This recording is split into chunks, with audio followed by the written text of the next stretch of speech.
la habitación, regalando besos como flor. He visto rebalsar el océano que nos tragó, remojando sueños de los dos. Y las nubes son de piel y los lagos de miel. Con el sol fundiré los recuerdos de ayer.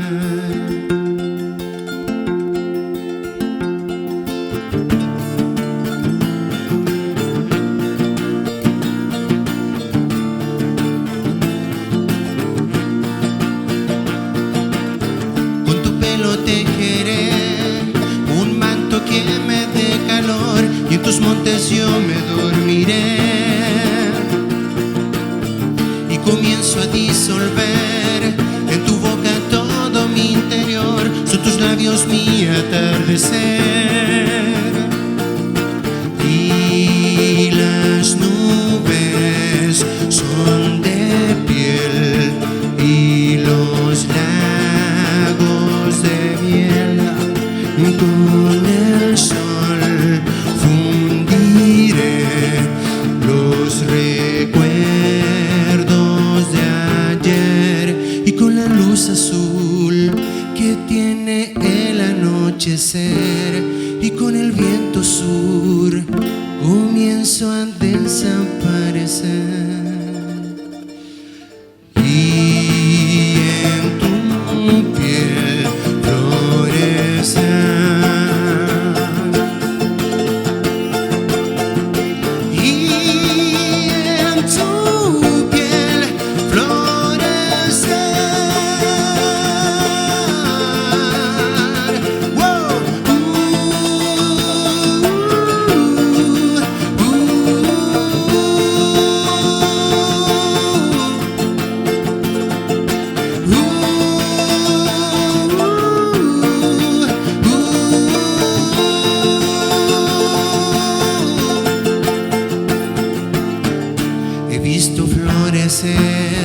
El desierto de la habitación, regalando besos como flores.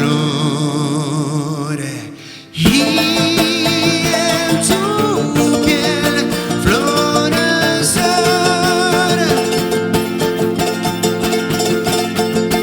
Y en tu piel florecer.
Bueno, mi nombre es Alan Ibarra, soy criado acá en la comuna, pero no nací acá en el sector. Yo vengo de la quinta región de San Antonio. Y mis padres llegaron acá cuando yo tenía 2 años. O sea, de mis 30 años, 28 han sido acá en Requinoa. Así que toda mi vida requinoano, de corazón. Bueno, empecé a estudiar en Campo Lindo, un colegio que hoy tengo la oportunidad de trabajar ahí. Empecé a estudiar desde kinder hasta octavo. Y ahí fueron mis primeros pasos en la música, en los festivales escolares. De hecho, este teatro fue mi primer escenario que pisé yo por allá por el año 2000. Y de ahí participé en todos los festivales y de ahí me metí a la música y nunca más me salí hasta el día de hoy. La primera vez que yo me metí a un festival de la voz, me acuerdo que había quedado picado de un año anterior que no me dio la personalidad. Yo decía, pero si yo canto en mi casa, ¿por qué no me atrevía a salir? Y me acuerdo que salió un compañero que yo sabía que no cantaba mejor que yo, pero aún así llegó con trofeo. Yo dije, yo puedo. Así que el otro año me decidí y participé y saqué el segundo lugar. Después el otro año, segundo lugar.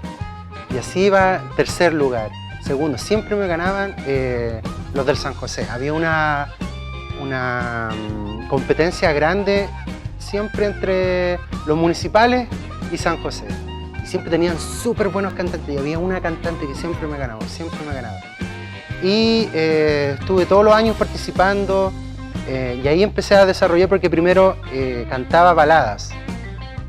Y no tenía tanto desplante escénico, yo como que estaba parado y cada año como que iba aprendiendo más, me fijaba en los que siempre ganaban, tenían un desplante, miraban al público, yo era carente de todo eso, todavía estaba como tímido, pero después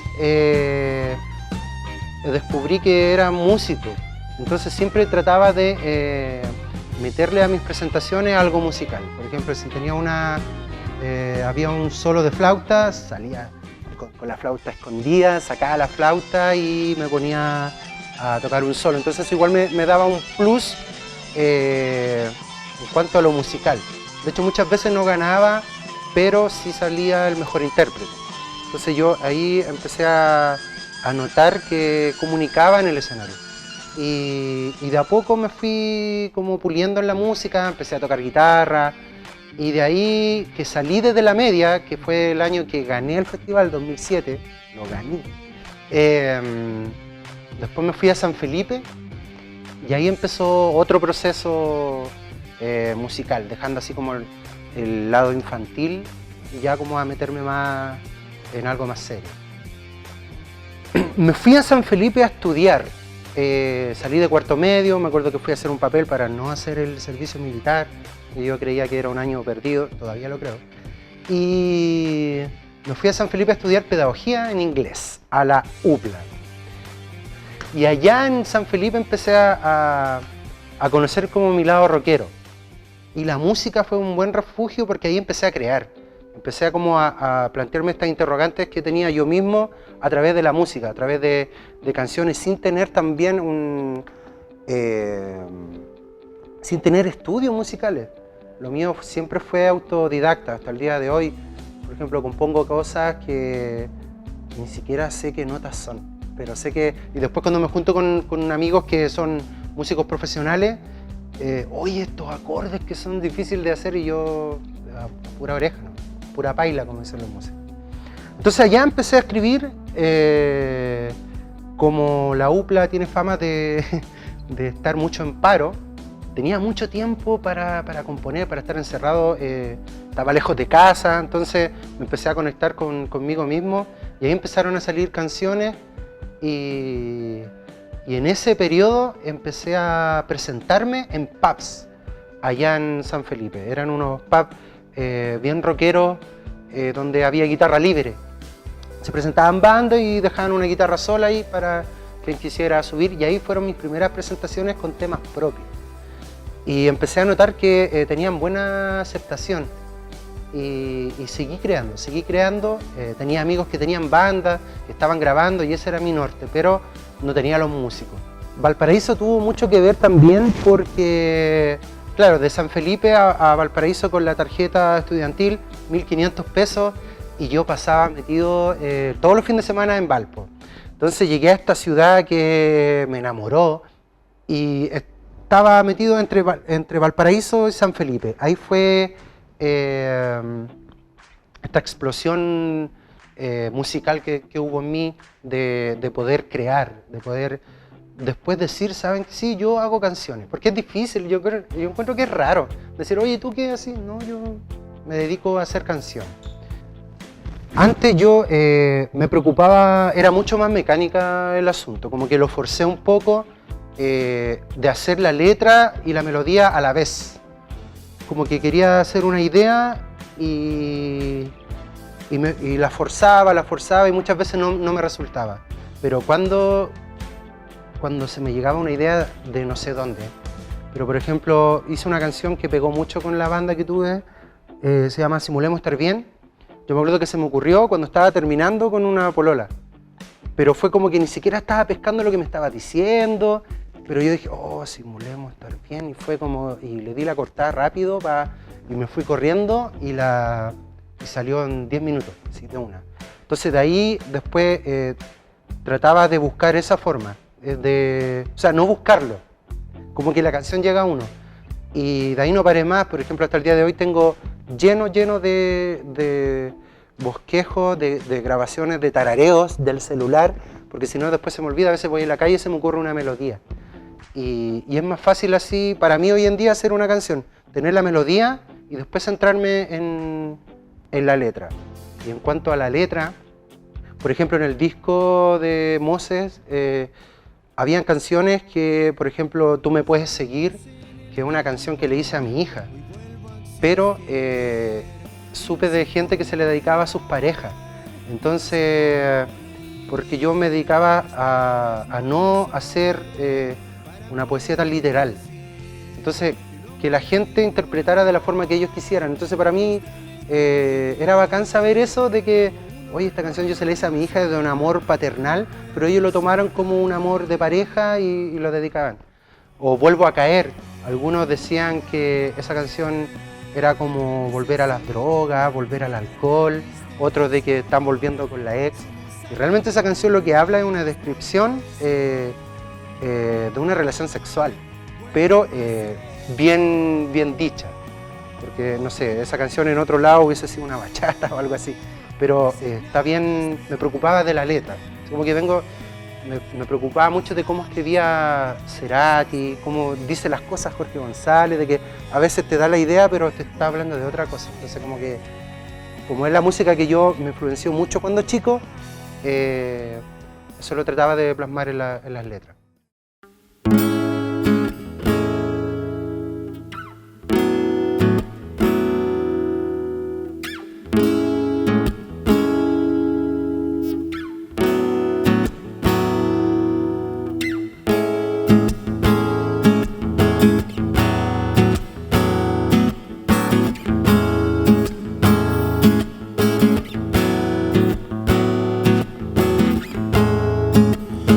Vamos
después de retirarme yo de la universidad, no completé esos estudios de inglés, hubo entre medio, fui papá, entonces no podía, tuve que elegir, no podía seguir estudiando. Volví acá, a Requinoa, y fue en ese proceso que traía toda esa mochila cultural, y dije, bueno, ¿qué podemos hacer? Y empecé a buscar músicos y acudí a los que tocaban en el liceo. Y que después fue el bajista de la banda, después encontré al batero y al último el otro guitarra, y ahí nos juntamos. Esto fue en el año 2015 y no paramos de ensayar nunca. Eran los domingos, 8 horas, me acuerdo que estábamos ahí ensayando, armando las canciones, porque yo ya las tenía acá, pero ahora teníamos que empezar a vestirlas, a poner en ciertas partes, y ahí empezamos a armamos el disco entero y empezamos a presentarnos. En ese tiempo empezaron a salir las primeras tocatas, siempre teloneando a. Por ejemplo, aquí en este mismo teatro nos presentamos, había una banda tributo a Los Prisioneros y nosotros teloneamos a esa banda, o sea, estábamos así como recién empezando, necesitábamos escenario, y me acuerdo que esa vez terminamos nosotros y se fue mucha gente. Y los que eran el show principal como que se enojaron, igual era entendible, pero ya teníamos un público, a pesar de no tener una grabación, pero teníamos las grabaciones como de celular de los estudios, y esas se estaban pasando. Entonces ya había algo que generaba la banda. Bueno, Moses comenzó el año 2015, como les contaba, cuando ya encontramos todos los elementos. Éramos 5 integrantes, había uno que estaba enfermo, que tenía cáncer, y nuestra primera tocata fue cuando Chile ganó la Copa América. Me acuerdo que nos dimos el abrazo, vimos el partido y nos fuimos a un evento que teníamos para él, porque él tenía que pagar las quimios, y bueno, y ahí tuvimos la primera experiencia en público con temas propios, que es súper difícil hacer eso sin que la gente te mire menos. Así como todas las bandas empiezan con cover, nosotros partimos al revés. Empezamos con las canciones propias y después dijimos, necesitamos cover. Pero tampoco tocábamos las canciones igual, nosotros transformábamos las canciones, por ejemplo, recopilábamos canciones antiguas. Por ejemplo, la canción de Sandro nos gustaba mucho, Yo Te Amo, ese tema. Teníamos temas de Fito Páez, Un Vestido y un Amor. Teníamos canciones de Miguel Bosé, pero todas sonaban a lo que ya parecía a las canciones que teníamos nosotros propias. Entonces tuvimos que hacer eso para poder enganchar, porque habían productores que nos invitaban a eventos y decían, ya, ¿y qué tocan? No, temas propios. Entonces es chocante como el tema propio y quién te conoce, pero nosotros estábamos tan convencidos de que lo que hacíamos gustaba y era bueno, que éramos porfiados en ese sentido, y insistimos y después llegamos a que nos fuera bien. Una vez fuimos a un concurso de bandas y me acuerdo que sacamos el tercer lugar. De 2, no, sacamos el tercer lugar y era un premio de 3 horas de grabación. Yo decía, no podemos grabar una canción en eso, ¿por qué no invertimos y mejor grabamos el disco? Si ya tenemos los temas, los hemos tocado 1000 veces. Y invertimos y empezamos a grabar. Para mí ese proceso de grabación se me hizo muy natural. Como de chico yo me grababa solo, como que estaba muy metido en la producción ni siquiera estaba tocando yo los instrumentos que tenía que tocar, pero estaba metido ahí pidiendo que le subieran más agudo, que la batería estaba muy brillante, y todas esas cosas a mí me alucinó. Yo dije que sentía que había nacido como para eso, para las grabaciones. Y ahí llegó un momento de que hicimos un lanzamiento así como pro. Nosotros encargamos los discos físicos, yo también me preocupé del diseño, del arte del disco, de contratar a un fotógrafo, que es una fotógrafa, para que y profesional, para que nos hiciera todas las fotos. Y muy metido en todo eso. Además de eso, era agotador para mí, pero me gustaba tanto que me daba lo mismo. Pero a la vez era el manager de la banda. Yo era el que me conseguía las tocatas, yo era el que estaba preocupado de todo antes y después de tener que venir a ordenar el instrumento, porque era el cantante. Entonces era agotador, pero yo estaba fascinado, a mí no me importaba, yo le ponía, ¿no?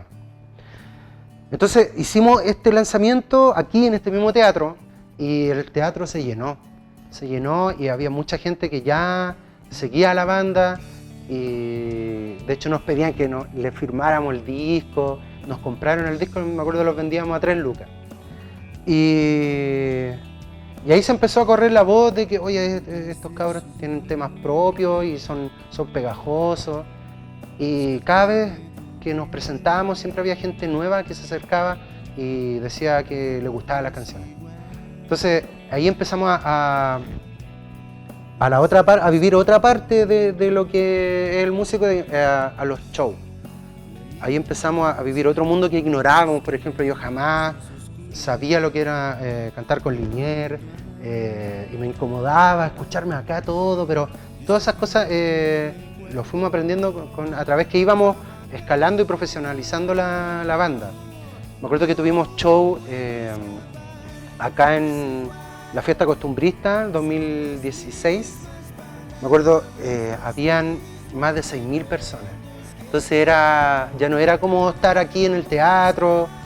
Y me acuerdo que tocábamos justo antes de la banda que cerraba, que era Noche de Brujas. Entonces igual estábamos ahí como los leones, sabíamos que no era el público de nosotros, igual nos respetaron, pero pasó de que el cantante no llegaba. Entonces nos dijeron, ¿pueden tocar 3 canciones más? Y yo dije que no. Y que no iba a arriesgar a la banda que 6.000 personas nos pifiaran, porque obviamente estaban esperando a Noche de Brujas. Y no llegaba, así que el animador tuvo que ir a rellenar y nosotros nos bajamos y yo me bajé nomás.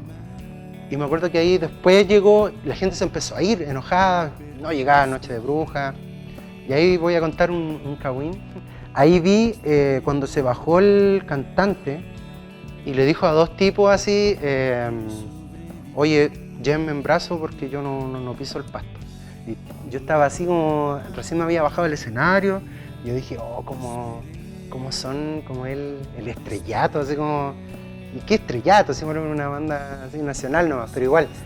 Y después se comentó mucho eso de que pasó con ese cantante que llegó tarde y la mitad de la gente se fue, pero para nosotros fue una prueba de fuego, así de real, así como profesional, y la pasamos bien.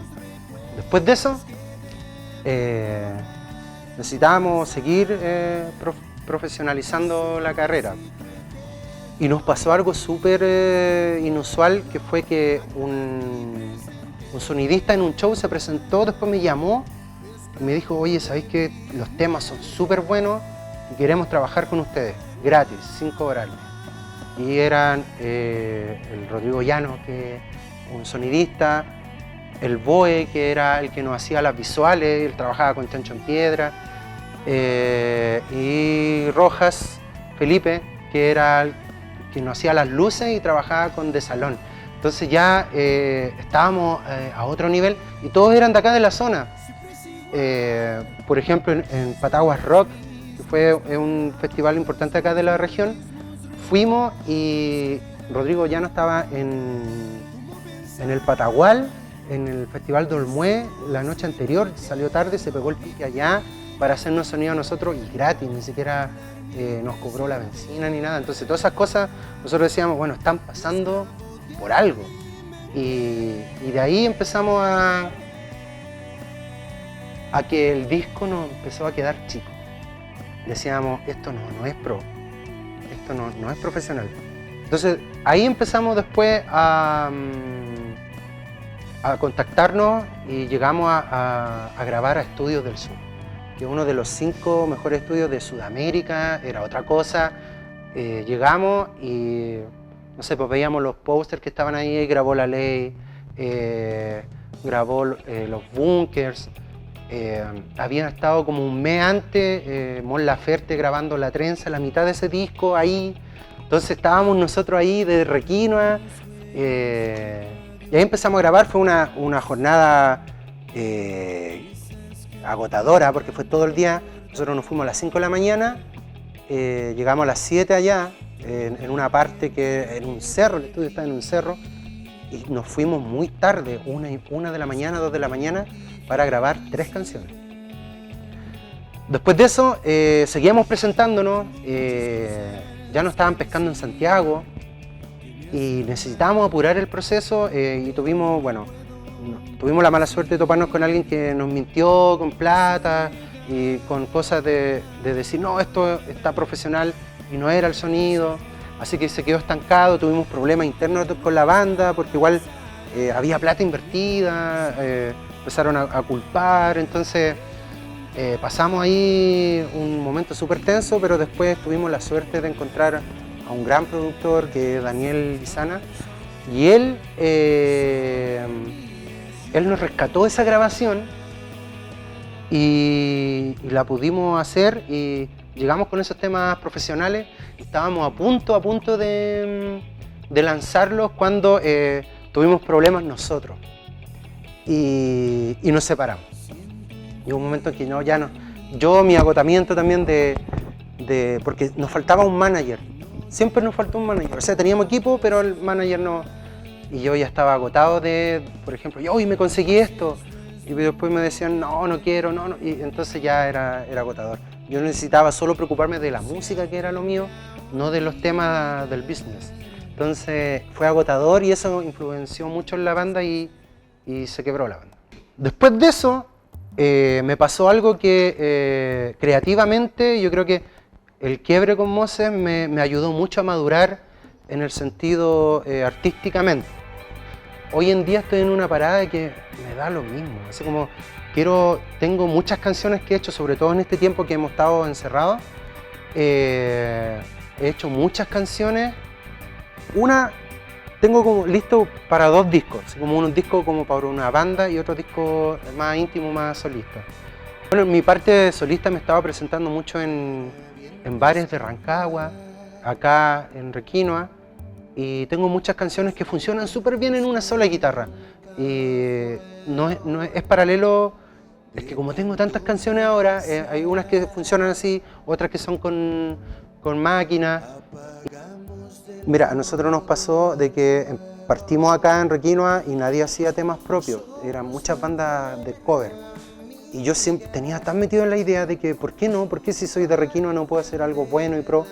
Y lo hicimos. Y después de eso, muchas bandas se empezaron a atrever.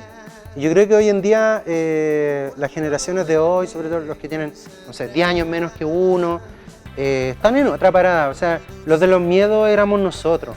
Ellos como que ya, no sé, pues, crecieron campeones de América, tienen otra mentalidad. Y si quieren dedicarse a eso, tienen que darle, porque hoy día yo creo que si la pandemia nos enseñó algo, es qué son las prioridades. Hay muchas cosas que nosotros hacemos que no nos hacen felices, que no son necesarias, no son de vital. O sea, cada uno, si tengo que darle un consejo, yo que no soy referente de nada, pero es que cada uno es director de su propia película. Y obviamente yo no voy a querer una película fome, una película donde yo sea miserable. Yo creo que hay que apoyar mucho la cultura requinoana. Hay muchos artistas acá y entre nosotros mismos, entre colegas, apoyar lo que es. ¿Saben quién nos enseñó a nosotros, sobre todo los que venimos de la cultura del rock? Los hip hoperos, los chicos que hacen hip hop, ellos cantan, se bajan del escenario y se quedan de público a apoyar al que sigue. No está ese ego de decir, yo soy rockstar, que como acá, que voy. No, y se ve mucho eso y como que después nosotros intentamos hacer eso, invitamos a muchas bandas que estaban empezando a tocar con nosotros y acá hay muchos músicos. De hecho, la palabra rock quinoa salió hace como 2 años porque hay demasiadas bandas y son todas muy buenas. Yo me acuerdo que el año pasado tocamos, yo estaba acompañando a Thomas Drums, que es un baterista chiquitito que ahora no tiene más de 10 años y no tenía vocalista y ¿cómo decirle que no? Entonces yo ya no estaba con Mose y me presenté mucho con él en muchas partes, él tenía mucha llegada y fuimos a Quinta de Tilcoco y el 90% de las bandas eran de Requinoa. El 90% de las bandas de los 2 días eran requinoanas, entonces eso me gustó y me llenó de orgullo. Hay mucha música bacana acá, y no solo música, hay poetas, hay escritores, hay de todo acá y hay que potenciar esto y estos espacios son muy buenos. Yo lo encuentro demasiado buenos, enriquecen la cultura comunal.